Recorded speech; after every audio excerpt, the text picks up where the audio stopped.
అనంతపురం నగరంలోని జిల్లా ప్రభుత్వ ఆసుపత్రిని వైద్య ఆరోగ్య శాఖ మంత్రి సత్యకుమార్ యాదవ్ తనిఖీ చేశారు.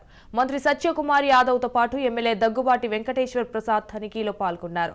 ఆసుపత్రిలోని పిల్లల వార్డు, గైనిక్ వార్డు, ఆర్డో వార్డులను ఆసుపత్రి సూపరింటెండెంట్, ఆర్ఎంఓ, డాక్టర్లతో కలిసి ఆయన పరిశీలించారు. తర్వాత వైద్య అధికారులతో సమీక్ష సమావేశం నిర్వహించారు.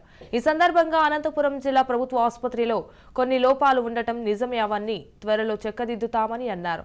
అయితే ఉమ్మడి ప్రభుత్వంలో ఏపీకి మంచి రోజులు ఉన్నాయని సత్యకుమార్ యాదవ్ తెలిపారు.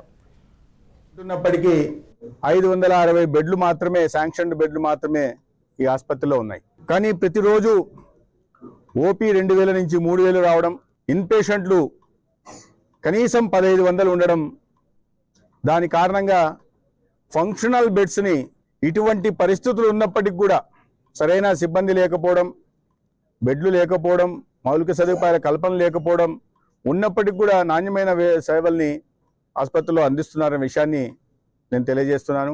అదే సమయంలో వస్తున్న పేషెంట్లకి ఇబ్బందులు కలుగుతున్న మాట కూడా వాస్తవమే. మెటర్నిటీ చైల్డ్ హెల్త్ గురించి చైల్డ్ హెల్త్ బ్లాక్ మంజూరైతే, దానికోసం 300 కోట్లు కూడా మంజూరైతే ఈనాటికి పునాది కూడా వేయలేదంటే గతంలో ప్రభుత్వం పేదల ఆరోగ్యం గురించి, ప్రజా ఆరోగ్యం గురించి ఎంత మాత్రం చిత్తశుద్ధితో పనిచేస్తుందో మనం అర్థం చేసుకోవాలి.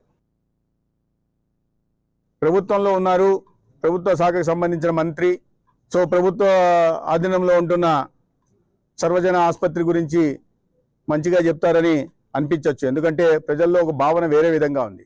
అయితే ఇక్కడున్న వైద్య సిబ్బందికి కూడా పరిమితులున్న విషయాన్ని నేను ఈ సందర్భంగా తెలియజేయదలుచుకున్నాను. దశాబ్దాలుగా ఈ ఆసుపత్రి ఉంటున్నప్పటికీ 560 బెడ్లు మాత్రమే, శాంక్షన్డ్ బెడ్లు మాత్రమే ఈ ఆసుపత్రిలో ఉన్నాయి. కానీ ప్రతిరోజు ఓపీ 2000 నుంచి 3000 రావడం, ఇన్ పేషెంట్లు కనీసం 15